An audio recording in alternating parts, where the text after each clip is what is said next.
Three-Eye Atlas. It gets more exciting by the day. And I love to look at the news articles that are popping up and read the comments by people. And it's amazing how many people think it's either a spaceship or just a comet. I think it's the remains of a ancient planet potentially that got just blown to smithereens, kind of like Tiamat, but still open for discussion. And folks, this is so cool. Who needs NASA when you've got Jimmy?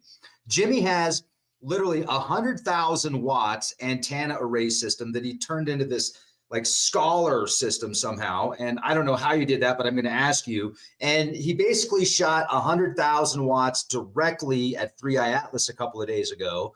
And when I read that on Facebook, I was like, I got to get Jimmy on the show. I got to hear more about this. I've had Jimmy on in the past, and he's had these really cool, how do I put this? He sends signals into space and lights activate that you don't see before, and then they turn on, and the angle and the specifications and the math is incredible. Jimmy explains it much better than I do. So Jimmy, it is great to see you. How are you doing, my friend? I'm doing great, Rex. It's great to be on the show again. Nice seeing you. Yeah, man, it's great to see you. So real quick, please tell our audience a bit about your setup. Sure. Well, I'm a scientist. I'm a chemist by education, and I grew up, doing essentially a lot of. I've been always in technology, and all my career pretty much. I've been in engineering, technology type of thing, and I'm also an amateur, a licensed amateur radio operator since the age of 12. So one of my passion has been to build very large antenna systems, which I've been doing all my life. And we'll see some pictures. I have several slides that I can show about it. And I've been always fascinated by the universe, in science, astronomy, astrophysics, physics, things like that. And one of my passion was, if I fast forward back in 2013, I became interested in an amateur radio contact modality called moon-bound communication, which is use essentially the moon as a passive reflector. So the method or the communication technique consists in beaming very powerful antenna towards the moon, with a lot of power, and to scatter or bounce, if you will, a scatter radio wave off the surface. So we can use the moon as essentially a mirror, if you will. And this way we can make two-way communication here on Earth with other amateur radio stations. But very quickly, I kind of went rogue a bit, and I turned that into a kind of ET or space communication radio station. And I'm going to show some pictures and videos of it. I didn't expect anything, but I did a first transmission back in May 1st, 2017 towards space using my radio equipment. And I was just kind of doing it for curiosity or for fun, not expecting anything. And immediately I got an interaction back through one of my small handheld radio in the sky, started having sightings. And so I bought a night vision camera, I started recording that, and this is really how my story started. So I just dared to try, and something happened. So clearly it indicated to me that the universe and all around us were surrounded by non-human intelligences, kind of just waiting for us to to communicate with them. And if we do so and we dare to try, they will reciprocate. And since I've had literally hundreds of contact using this technique, and I realized over time that my work evolved, and next to actually making contact, I realized that there was very profound information buried into these replies, if you will, from these non-human intelligence. Information about the nature of the universe, new perspective on physics, technologies, things like that. So that's what took me down to the rabbit hole, my friend. Well, that's pretty cool. So you just decided one day, I'm going to send a signal into space, something responds, and now you've got a really cool YouTube channel. I think you've done 70 videos on your channel alone, and you've done many more interviews and been invited to a lot of conferences. So let's go back first and tell us about how you realized when you're sending these signals into space, what convinces you that you're getting a response back? Oh, well, it was it was obvious because again, having been an amateur radio operator all my life, I know how radio behaves. You know what can interfere with them, how they behave if there's an interference and things like that. And during my first transmission back in 2017, I had brought with me a small handheld radio, just not really thinking even about using that for contact, to be honest. But I was just carrying them with me because I used to do satellite communication and things like that. And so when after I made my first transmission, and actually that first transmission was a um, a transmission which contained my coordinates, latitude, longitude, time, and date. It was kind of an appointment, if you will, right? At the time, I intended to put together a small CE5 group, to make contact. But again, I was trying to find a site where to do this contact work. Somewhere far in the mountains, some far in the valley, in Rose Valley, California, actually. And I had kind of scouted or discovered a site with Google Earth, I found the site could be a potential site to do this work. So I made a transmission containing the coordinates of that site that I was intending to screen, if you will, and try with coordinate again, time and date. And so I broadcasted this invitation message, if you will. And so the given night I drove down to that site, again, really not expecting anything. I was just going there to screen or scout the site for future contact work with people. And I got there, and 15 minutes after arrival, my small handheld radio started going crazy in a way that it never did before. Here I was, far in the valley, far from everything. There was no cell signal. It was too remote to have any cell signal. And here my handheld radio was going crazy in a way that was just impossible, unmatchable. I've never seen anything like this anywhere. So it was clearly, and at the time I didn't even realize it was a reply, to be honest, because it was too extraordinary to me. I thought there was a problem with the radio, right? So I went back home and tried to find out what happened, and I tried to replicate what happened. I was unable to do that. I still at the time had not made the connection. I could not even realize it was real, right? And so I ended up going back there 2 weeks later with a friend this time and repeated the same protocol. I transmitted an invitation message a few days prior to going back to the site. And I got there a few minutes later, the very same thing happened again, right? And that radio, again, I had carried that radio on my belt all week, right? Going to the bank, going to the grocery store where there's a lot of interference in the city. Radio was completely silent, didn't do anything. I went back there in the mountain, far from everything, in a remote location, radio going crazy. And I have all the videos of that, by the way. I may have presented that in one of your previous interview, but this is really how it started. And then I realized that reading about it, that sometimes the non-human intelligence can interact with electronic equipment, right? That was exactly what was happening. And then I started having sightings after that. So next to the electronic interaction, there was sightings that were clearly uh, you know, from non-human intelligence. Again, I have many videos of that I can present. And at the time also I popularized the technique using these small handheld radios. Throughout the world. I mean, I have there are C5 contact teams, contact room who make amazing people who make contact um, regularly, and so I share that technique, and people started buying radios using the methodology, if you will, to make contact or as a technological aid, right? You can make contact, you don't need radio. Some people do it with meditation and things like that, right? But it's kind of more a technological aid. It makes it very obvious when you have a contact because radio is going to behave in a way that's just unmatchable. Even if you put the radio like in a Faraday cage where there shouldn't be any radio wave go in and out, these energies that are utilized by this intelligence are not electromagnetic radio wave. And that's the thing. They are not replying with electromagnetic radio wave like we use. It's some other form of energy, very exotic energy that don't seem to be affected by matter, space, and time. And that's why I got recently into scalar wave, because this matches exactly what scalar wave do. They will go faster than speed of light, and they will traverse or go through matter like there's nothing, right? And so they're a very special form of energy that that are there and are known by some of the great physicists and so on, but it's kind of hidden from mainstream science, if we will, right? A lot of it has been weaponized or used for various purposes, but it can be used for communication as well.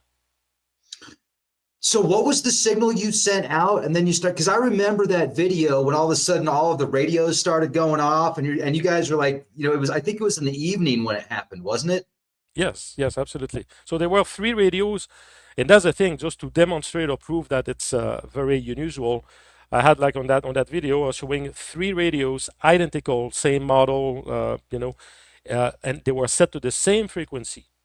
All of them, the 3 radio. So, and when the interaction happened, all these radio behave completely differently with different energy signature, completely different pattern, which breaks the laws of physics, right? Because if you have 3 radios that are identical, set to the same frequency, if there's any kind of interference or any kind of radio wave triggering these radio, they should all behave exactly the same way, right? They're on the same frequency, they're identical. So, but it's not what happened. These radio behave completely differently, different energy signature, in a way that's unmatchable. If I will ask anyone to replicate what these radio do, they could not do it. It's just the electronic is behaving in a very, very strange way.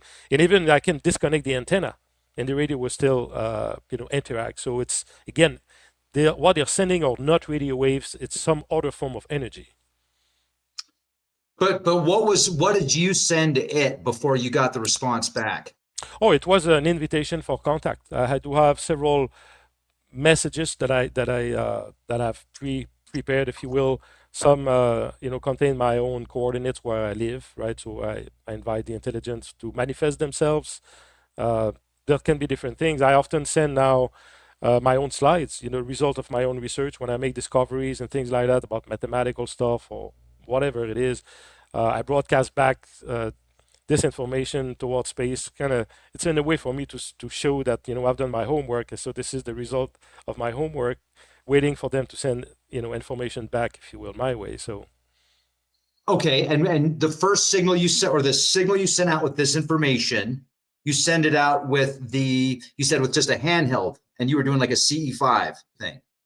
Is that right? The very first time I broadcasted with my large radio station, right? The 100. Okay, and your large radio station is 100. Tell us about your large radio station, please. Yes, and can I show some pictures? I have some pictures that I think. Yeah, let's go. Right on. Let's do that. So share screen. I'm drinking mushroom coffee, so if I sound a little excited, that is one of the reasons why. Plus, we're talking about out here, so it's pretty cool, folks. Have a beautiful audience and an amazing guest. All right, pull it up right now. Let me know if you can see the slide. Yes, sir. Yes, sir. We got echo going on. Oh, we got echo going on.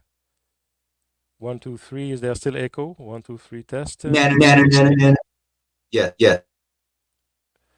Because I removed the echo function, so I could reactivate it. Okay. Yeah. Reactivate. If I stop sharing screen. Sorry, folks.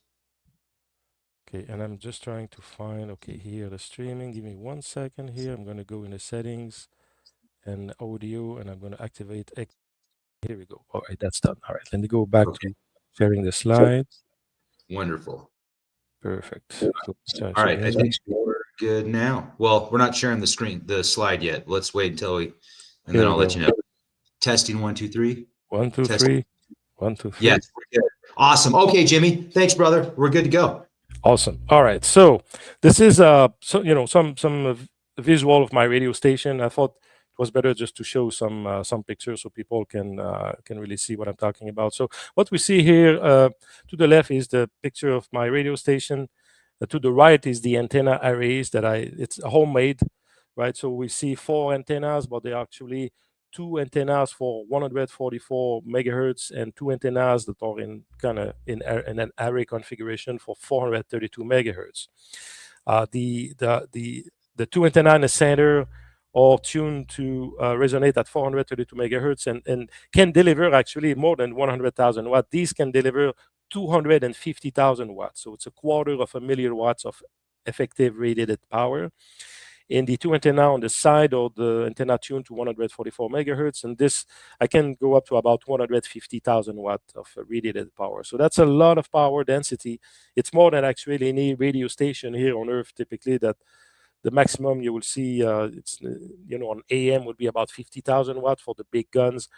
And the FM, maybe you can get to 100,000 watts or so. But again, because I'm broadcasting on a very narrow bandwidth, the power density is actually much higher using this antenna system. And also, I mean, really at this power, the radio wave will physically reach all the corner of our solar system and go far beyond. So again, it's these radio wave will physically reach these targets. So I wanted uh, to show that. We see another picture. And this is the one that you used for your first signal that you sent out, and that was around 2017, you said, or when was that? That was, I have actually, this is the antenna here that we see in 2017, May 1st, 2017. It was a triangular configuration. This is when I was living in California. This was a very special model. Actually, it was a new technology that I had developed that made the cover page of a European magazine. We see to the left, it's a very specialized magazine for amateur radio, VHF, UHF, and microwave. So this is a rotatable, I called it a TARP, or triangular array rotatable polarity antenna. So the antenna had the capacity, literally have the capacity to rotate like 360 degrees. So I made this, paper or scientific publications about it and the constructions and everything. So this was the model I had in California, and now the model I have here is of this one here to the left that we see. They're very large, as you can see. I'm kind of rather small next to next to it. It's as big as my house. We see another model I had also to the right side when I live in California. Again, you see the size of the antenna is as large as my house. So you can imagine that this drew a lot of attention from the neighbors and so on. And this is here the depiction of when I was doing moon-bound communication. I made almost 1,000 two-way communications by bouncing radio wave off the moon.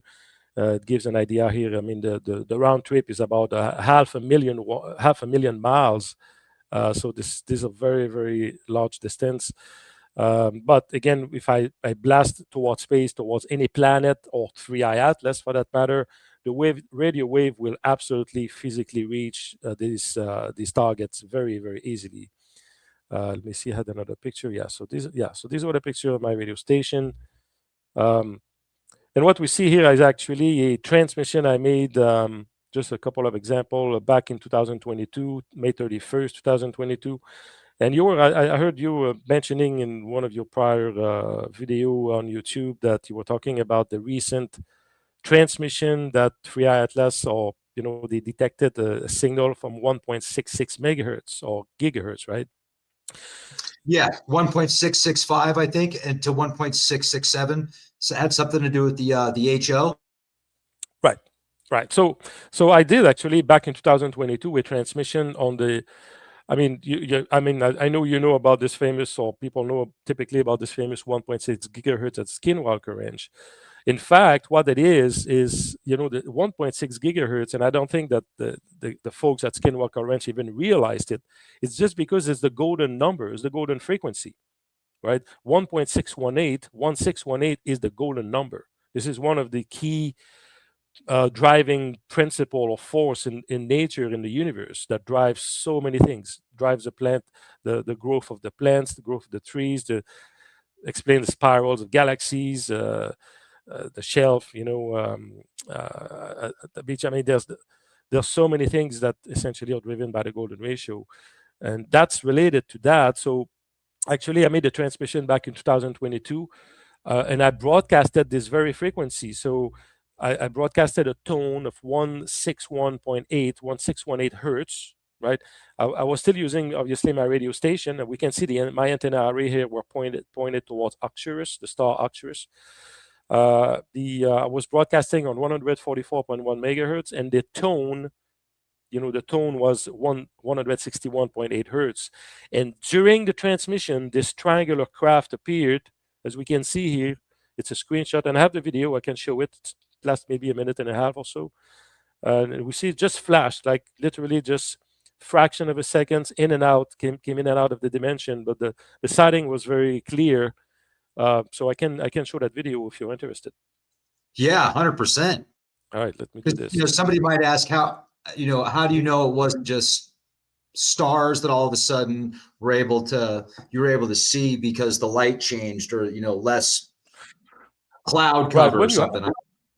I mean, when you have three lights flashing at the same time, right? It's not a one thing, right? It's really this triangle. I'm going to show actually there's information embedded in this.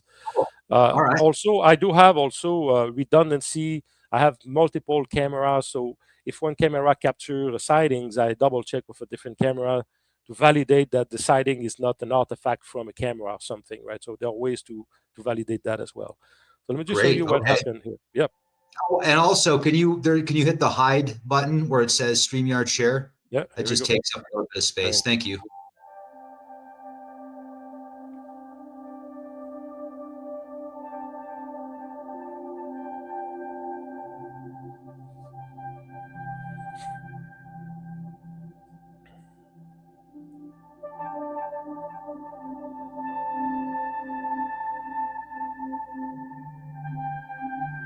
This may sound like it's... So now I'm broadcasting the golden ratio frequency.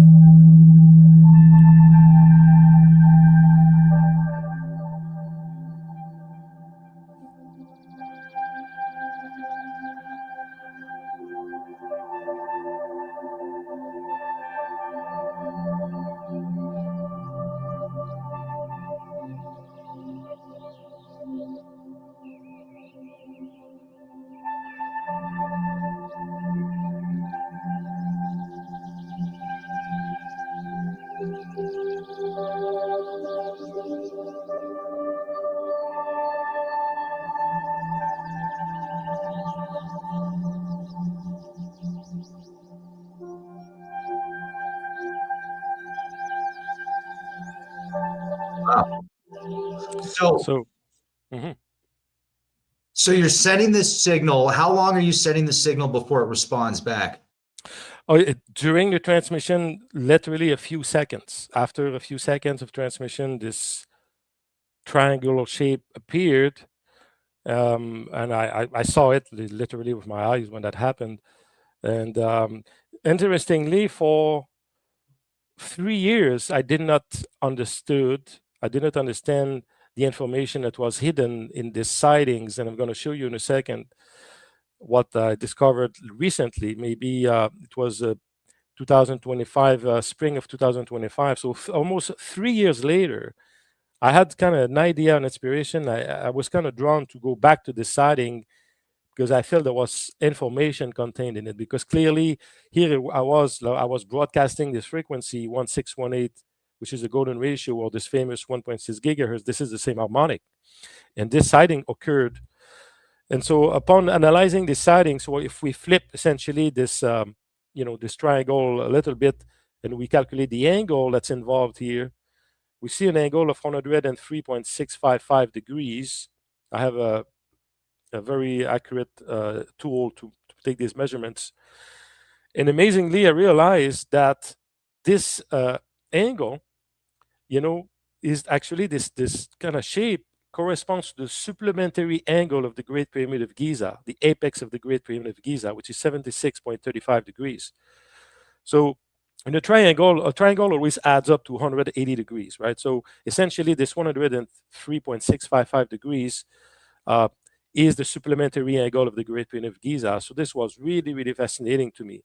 And I worked, I'm collaborating with one of a gentleman who made fascinating discoveries in the field, but I shared this sightings with gentleman Charlie Z's. You may have heard of him. He's very much into pyramid and things like that. And we, using his discoveries and mine, we realized that actually this angle is very, very significant. Actually, this 103.655 degrees is found in most pyramid across the world. Either is the Doger pyramid in Egypt, the step pyramid in Egypt, or so many. I mean, maybe 60-70% of the pyramids all over the world contains this angle. Additionally, it's found everywhere in nature as well. We see here from the stingray, um, from different animals. Again, I just showed a few examples here, but I could show you hundreds of slides of example that this angle is contained, where we can find it. And there's a mathematical. I'm not going to go into this, but this all connects to black holes and singularities. There's something very profound about some of these angles. So clearly, this manifestation was there to essentially, send this information my way. Do you think it was a craft? Do you think it was the universe itself? I mean, what responded back to you? This is a good question. This is a good question. All I know, I don't know if it's a craft that really materialized or just lights that popped in and out. It's hard to say, right? It's hard to prove. But all I can say is the information is there. I have many examples of this. This is one of them, but I have many other sightings that have very specific shape, and there's information encoded in these. I mean, I can see it. I proved it many ways. I'm not going to go into the math of it, but since we're talking the 3i class today, but I can at some point show you more of these videos. I'm going to end actually at the end. I can end with a compilation. I have a 5-minute, I can show a 5-minute video compilation of different sightings I've had. Very visual, very big. So that should be awesome. That should give a good idea. So thank you. So 2 days ago, last weekend, I broadcasted. Well, let me step back a bit. So I realized recently that my antenna system, that again, it's very unique because it has the capacity to rotate the polarity. I realized that this was exactly the technology that was required to produce scalar wave. Per Thomas Burden, which is a very known physicist, who was actually into these technologies and zero-point energies, very, very famous, explained that to produce scalar wave, you simply need to have two beams of electromagnetic radio wave, and you phase 180 degrees out of phase against each other. And so that's what my antenna system is capable. Since I have rotatable polarity, I can phase 180 degrees out of phase one of the antenna, and the other one stays in regular configuration. And that configuration produces scalar wave where, supposed to can go faster speed of light, can traverse or penetrate matter, like go through entire planets, literally, like there was nothing. So it's something that should draw attention from non-human intelligence for sure. So I found the coordinates of 3i Atlas last weekend, and set up the antenna in that configuration to broadcast scalar waves. And also I broadcasted also regular radio waves. I did both configuration. Using full power, and I broadcasted several things. I'm not going to get into the detail, but so this was a first attempt. So I'm waiting to see what's going to happen next, and I'm going to continue broadcasting, in the future, and see what happens. I mean, I'm going to show some video again at the end. I've had many interactions, often literally ships showing up in the sky above my house or above my location, and I've had a lot during daytime or nighttime. It's really there's been so many interactions that I cannot even count them, but I have a good documentation of them. So I can talk briefly. Well, not briefly. I have quite some new information about 3i Atlas that it's probably new to you or maybe your audience. So what's special about it? So I was intrigued because everybody's talking about the 3i Atlas, and there's a lot of rumors and a lot of things are being said, obviously. And so initially, I was just curious to hear the information, but I wanted to do my own analysis and try to find out if there was something that was very unique about it, that will be very convincing. And so I went down this rabbit hole, and what I found was very shocking to me. Obviously, we all know what Avilov is saying, and others, like the unlikely, or the odds of the 3i Atlas entering our solar system in the proper ecliptic plane, right, within 5 degrees of the ecliptic plane of the solar system, and passing through the planets in our solar system in a way that's very unlikely, if you will. And so there are so many anomalies also about 3i Atlas that are very unique.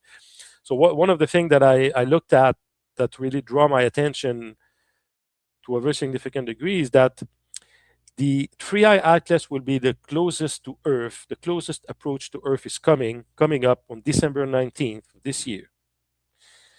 And I'm actually very surprised, Rex, that no one in the mainstream science community, Avi Loeb and company, I'm very surprised that they have not connected the dots there because it's so obvious.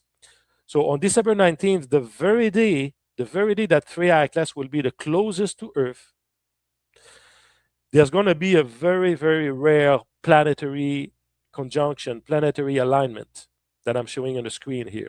And anyone can go on the Sky Live on the internet and punch in, enter the December 19th, 2025, and you can look at the position of the planets in our solar system, the position of 3i Atlas, and some of the things I'm going to describe in a second. It is something very, very unique. So why is 3i Atlas on the exact day that it's going to be closest to Earth that we have this unique alignment, including the moon? So let me explain the alignment we're looking at here. So we have the Earth, obviously, and on that day, the moon will be perfectly aligned with the sun. And in addition to that, which is very significant, is that this date is very, very almost perfectly close to the winter solstice, right? The December 21st of any year, what we're seeing is that the sun is the closest to Earth at the winter solstice. So essentially, the sun can exert its maximum gravitational pull on the Earth on December 21st of every year. People don't know that typically. So if you combine the pull, the gravitational influence of the sun and the moon, which is perfectly aligned as well with the sun and the Earth, then we have a multiplication effect that's happening. Now, the moon, we can just, we just think that the moon is responsible for the tides on Earth, right? The moon has the gravitational pull to displace trillions, hundreds of trillions of tons of water, right, through the tide. So it's a very, very powerful impact it has on our planet. It's very significant. Now, imagine you have the moon and the sun that are aligned, but in addition to that, we have, we have Venus, we have Mars, we see in line here. Mercury is a bit on the side. We have Jupiter that's behind. And very importantly, we have Sagittarius A, which is perfectly aligned. And that happens also again only during winter solstice, December 21st. This is where we have the best alignment with Sagittarius A. And Sagittarius A is the center of our galaxy. This is the center of the Milky Way, which contains a massive black hole in the middle, in the center. So we have all this alignment with the black hole, center of a galaxy, the moon, the sun, all these planets, and 3i Atlas happens to be the closest to Earth on that very day, which is stunningly improbable. Can you still hear me, Rex? Absolutely. Okay, so I just wanted to make sure we didn't lose communication. Now, let me go one step further. I want to show also on January 18, 2026, that alignment will be even more perfect. We see the alignment is almost perfect on that day. The only thing that's missing in that alignment is the Sagittarius A, the center of our Milky Way, will no longer be, aligned. But all these planets, including 3i Atlas, will be perfectly aligned, the moon, the sun, and so on. Okay, why is this important? Why is this important? You may have heard of the Carrington event in 1859. You were talking earlier, Rex, about Northern Light, right? Yeah. So if you go, anyone can go on the internet again, go on Sky Live, and go watch what happened, the planetary location when the Carrington event occurred in 1859. And you will find extraordinarily that there was a very, very rare alignment that took place exactly at that moment. I have it on the screen here. See, we had Jupiter, Saturn, Mars, Venus, Moon, the Sun, and Mercury were aligned. And coincidentally, we got this massive solar storm that was produced. And and we know what happened, right? So this storm was the strongest solar storm ever recorded in our history. It peaked on September 1st and 2nd, 1859. And what's interesting too is that this alignment actually was at the perfectly aligned on August 27th, which is like 3 days prior to the Carrington event peaking, which makes sense because for the plasma from the sun to reach Earth, it takes 2 to 3 days in general. It's exactly what we're seeing on September 1st. Second, we had the solar storm peaked, was at its maximum. And if the same storm will occur today, it will literally destroy the electric grid, all the electronics, or most of the electronic that's on planet Earth right now, and will really terminate human civilization as we know it. That is how serious it is. At the time in 1859, obviously, there was no technology, there was no electronic. All they had were like these telegraph line for Morse code, right? That they were using to broadcast. Even these actually, they say the telegraphic station caught on fire because of the induction from this electromagnetic current that was floating around. So it's a very serious event. So interestingly, I did some more research about it. I said, okay, is this the only time this happened? So if we look here, so we see to the left is the Carrington event, which I just described a minute ago. There was another great solar storm that happened on October 24th, 25th, 1870. There was also a very interesting alignment that took place. They called it, the great solar storm of 1870. This one has less data on. Again, at that time, they didn't have machine to record of. They didn't have technology, so it was very rudimentary. But this solar storm actually really happened. And now the question is when is the next alignment? But we have this one that's coming up on December 19th, and even more on January 18th, 2026, a couple of months from now. So we have all these alignments, and it just happens to be that 3i Atlas is going to be passing by when this happens. Now, we can ask ourselves, we can speculate, obviously, is 3i Atlas, if one assumes that this is this a technological device, is this technological device passing by during this alignment to witness a massive planetary change that's going to occur on planet Earth?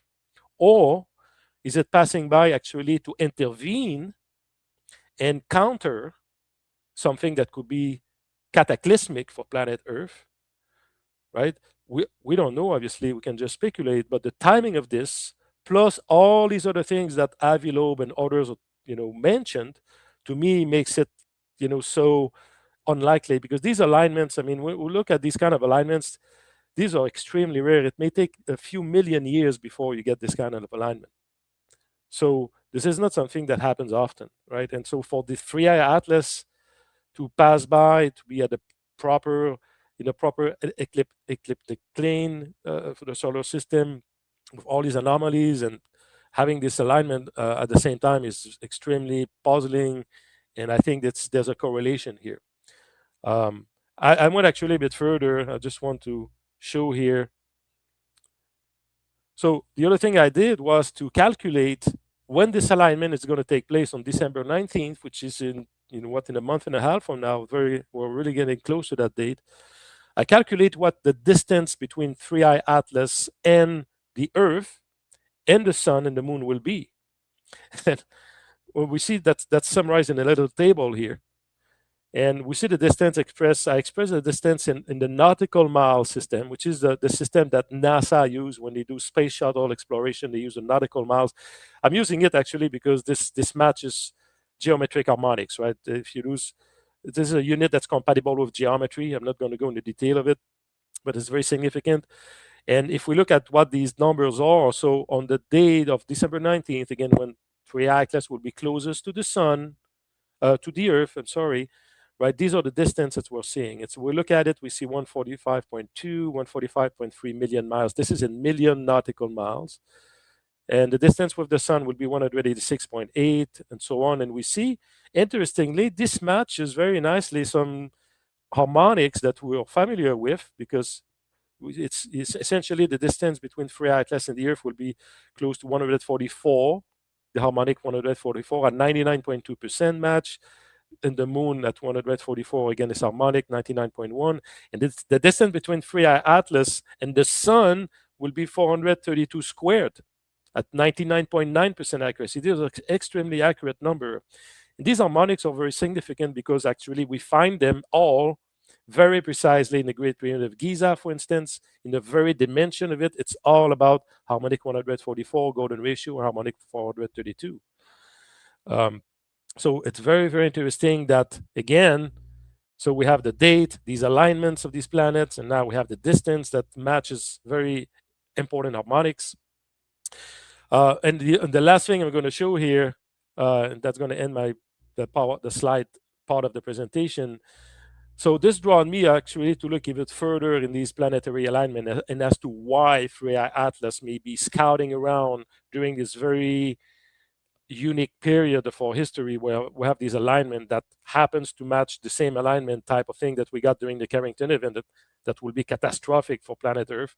So I calculated the timing between, we all know about the December 21st, 2012, right, when the end of the Mayan calendar took place, this beginning of the golden age, if you will, this new era that many people in different movements have been talking about.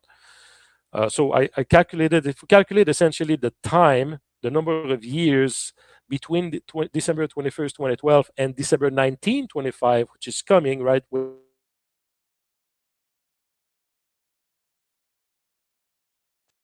Oh, you froze up. He was about to give the secret codes and he froze up. Stand by. Jimmy. Jimmy.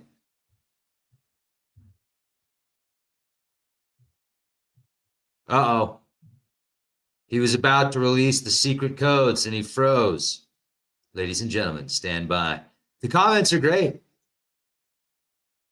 The comments are great. I like the skeptics. Such poppycock.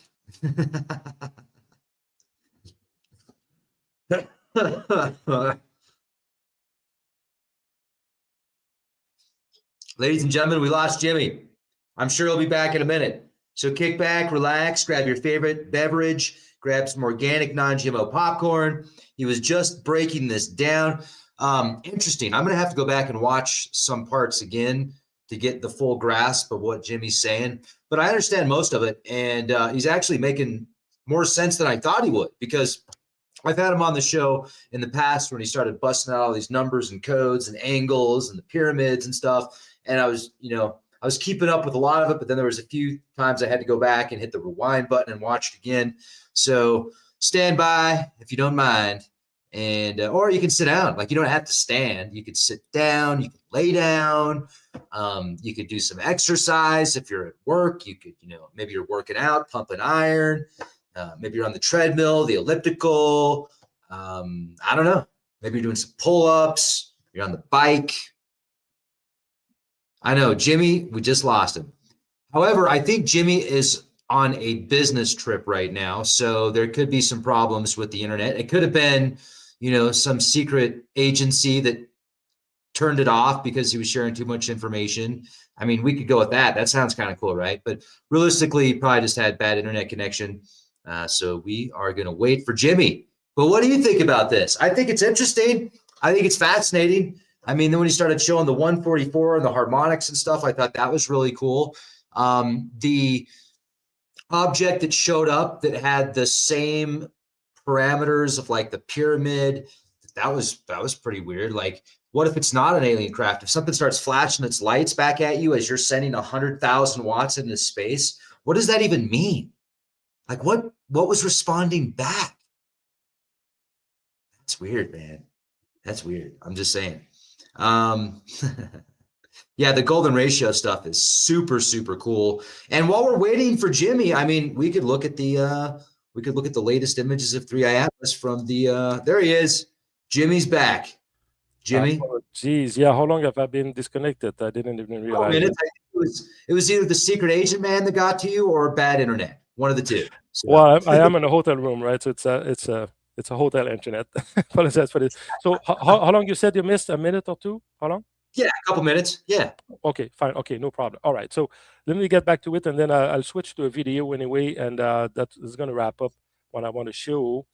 So let me get Cool. back to And sharing my we're going to screen. do this again, folks. Like, there's a lot of people like, get Jimmy back on. What happened to Jimmy? Jimmy. So I'd be honored if you want to, do this again with me in the near future. That'd be great. Oh, absolutely. I have a ton of material, my friend. So that's not a problem. Okay. Okay, let me just. So let me know where we were at. Have you seen Right this there. portion? Yes. So You saw sorry. this part? Yeah. Yeah. And Okay. can you explain this again? Can you explain that part again just real quick? Because this is one of the parts that I thought was very fascinating. Yeah. So on the very day, December 19, 2025, when 3i Atlas will be the closest to Earth, on that exact day, we have this amazing alignment that I spoke about earlier. But in addition to that, I calculated the distance between this technological object, assuming it is technological, and the distance between 3i Atlas and the Earth, and 3i Atlas and the Moon and the Sun. And this is what's summarized in the table here at the bottom. This is expressed in nautical miles, which is the units that's used by NASA when they calculate distance in space. But I use that also primarily because the nautical mile system is the unit that's compatible with geometric harmonics. So and we see here amazingly, and that's extraordinary. If we look at the distance between 3i Atlas and the Earth, we get a match with harmonic 144 at 99.2%. So the distance in millions of nautical miles was match harmonic 144 at 99.2%. If we look at the distance between the Sun and 3i Atlas on that very day, December 19th, that's coming up, it's going to be 186.8, which matches harmonic 432 at 99.9%. How does And that do that? How does 186.8 match 432? So 186.8. So I'm going to show you on the calculator machine. Actually, let me just open it up. I'm going to show it on the screen so people can visualize it more easily. All right. So if you take 432, we square it, we get 186.6. You see? Uh-huh. That matches 186.8 at 99.9% accuracy. Okay. So gotcha. Cool. See? You just got to square it. What now, is that considered trigonometry or just basic math? The reason why it's important is that we find these exact harmonic 144 and 432 in golden ratio everywhere in ancient sacred sites around the world, including the Great Pyramid of Giza, and that's what we're seeing here. If you look at the hypotenuse, just to give you an example, the hypotenuse of the Great Pyramid is 186.6 meter, which matches 432 squared again at 100% match. Even the angle of the Great Pyramid is a product of harmonic 432 times the square root of harmonic 144. I mean, everything about the dimension of the Great Pyramid, for instance, is connected to these harmonics. This is part of, I'm writing a book, by the way. I'm going to release it hopefully within a couple of months about all that. I mean, all this leads to a new perspective on physics that's very deep, which explains gives a profound explanation or mathematical explanation about dark matter, dark energy, all these mysteries, the fine structure constant, for instance, the expansion of the universe. It's I've been able to find solutions to all these problems using this harmonic mathematics that essentially have been communicated by non-human intelligence, through sightings and things like that. And it's quite remarkable. And we find this universal language really encoded all over the world, in ancient sacred sites and structures. So this is not speculation. I mean, this is really encoded in a way that's mathematical, that's demonstrable. And so I'm going to be releasing this book in a couple of months, 2 or 3 months, hopefully. Great. And just as you were saying that, we had 432 people in the live chat. Oh, that's cool. That's cool. Yeah. So let me maybe show you actually. Well, yes, I was talking about 2 videos I'm going to show, if that's okay, and that's going to end my presentation. One is about 3 minutes, which shows actually that all these ancient sacred sites are lined up around the Earth like in a perfect line. All the most known ancient sacred sites, even though these civilizations were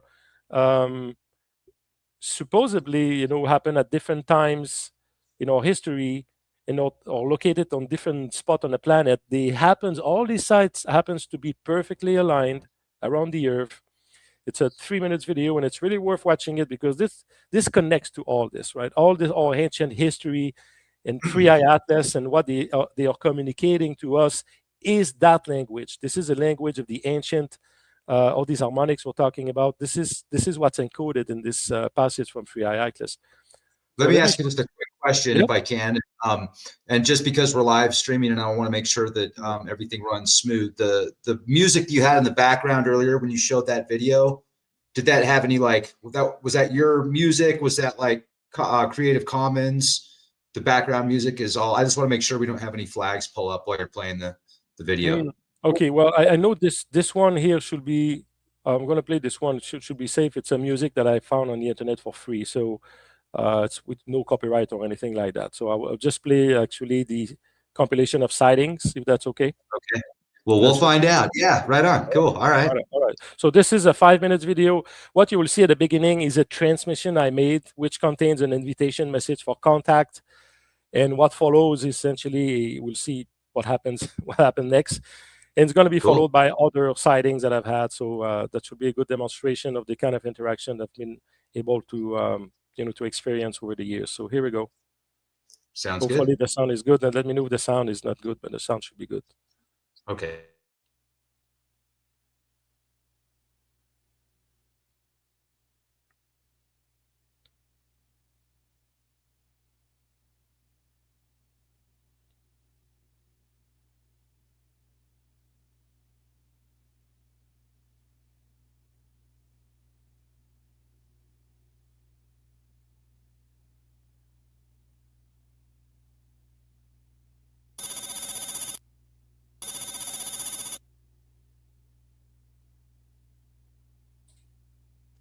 Audio sounds good. Sounds good. Perfect. So I just want to show here. So what we're seeing on the screen now is a message. So the technique I use actually is I can create a picture or like a postal card, literally.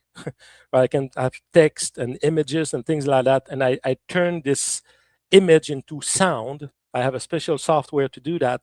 And this is what I broadcast with my radio station. I broadcast this sound into space at very high power. So what you hear is the actual sound of the message. And what we see on the screen is the spectrogram, how we can turn this sound back into an image. So I figured at the time that if I was able to do it, non-human intelligence will be able to decipher or decode this sound. And I know they do because I've had, reply back. So I just wanted to give that background.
Can you turn the audio off so I can ask you questions while we're looking at this?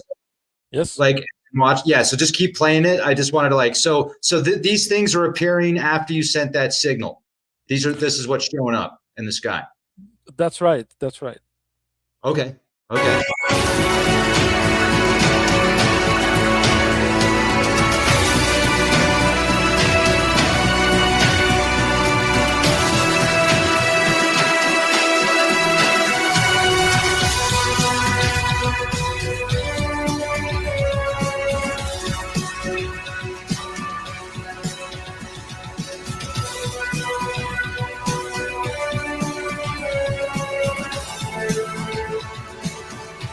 This is just over your house? Say again? This is just over your house? This was really just above my house. Wow. I mean, the only thing, okay, so let me attempt to debunk this. Satellite? Well, if you find a satellite that bright, that's like the sun, please let me know. I would like to see that. A new secret spy satellite that Russia's working on with China. It's bright blue and it looks like an orb. That's because it's a secret. Wow. Now, and what are you filming this with? Just your phone? No, I have a night vision camera that I Okay. purchased. Yep. Yep. So that's really helpful. Okay. So almost done. There are like 40 minutes left.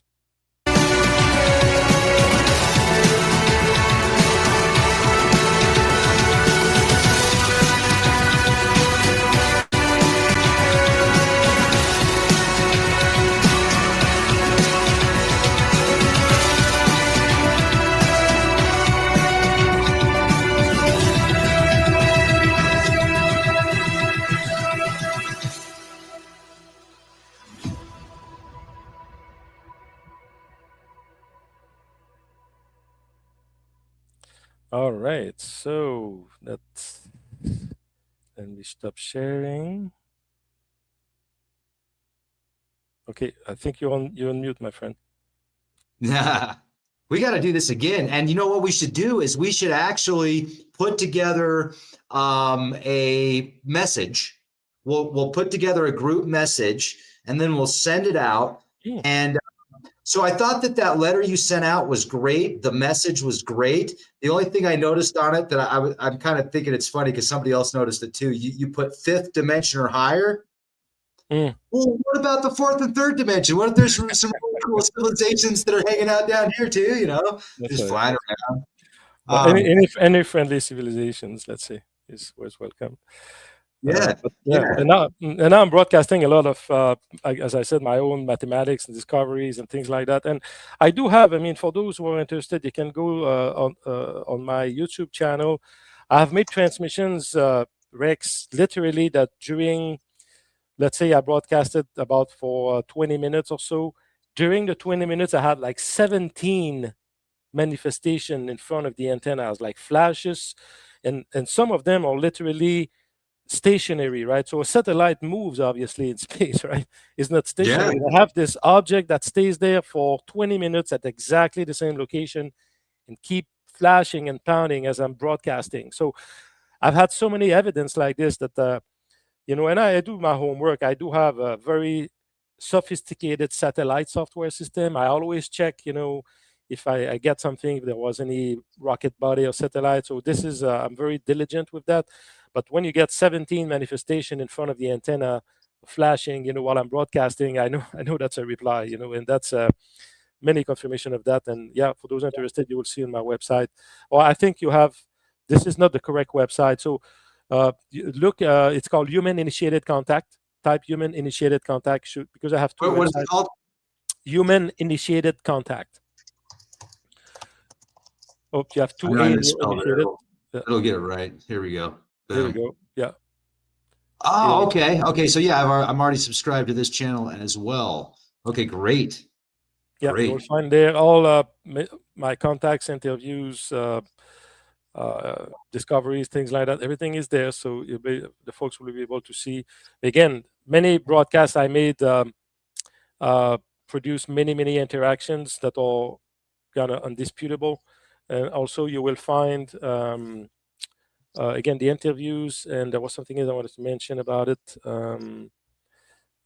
There's even a contact. It says contact via the International Space Station. So I've been doing using the International Space Station as a relay station. Also, you'll see a live contact there. There's all kind of technological stuff, but it's all there. So for those interested to see more, you will be able to find more information there. Great. Okay. Thank you so much. I know that you got to get going here soon. This is just a quick question from the audience, and you can answer it in 20 seconds. How did you establish the frequency to beam the signals at? That's a good question. It's a great question. Well, initially, and I don't know if I can call it a coincidence or not, but when I developed my moon-bound radio station, right, there's a frequency band. All these frequencies are amateur radio frequencies. They're legal frequencies to transmit on, right? But you need a license to do that. And the moon-bound communication band, if you will, was in the low 144 megahertz, same with 432. So initially, I had optimized my antenna system to do that work, right? It was very based just to do this contact work via moon bounds. And so this is what I use, to broadcast towards space after to make communication with non-human intelligence. And I realized after the fact that these frequencies happens to be harmonics, right? We found in the Great Pyramid of Giza, these are the harmonics of creation. All my body of work, actually, the book I'm going to release is about these harmonics. You can recreate the entire material world, and explain all the physics with these harmonics, which is just quite fascinating. So whether it's a coincidence or not, I don't know, but it happened to be the perfect numbers. What we saw with the 3i Atlas, right? The distance, the distance between 3i Atlas and the sun and the Earth matches this harmonic 144 and 432 squared. So, yeah. So cool, man. So cool. All right, Jimmy. Well, man, have a beautiful night, and thank you again. And until next time, keep being the change the world needs to see. All right. Thank you, sir. Thank you. Thanks, everybody. Talk to you soon.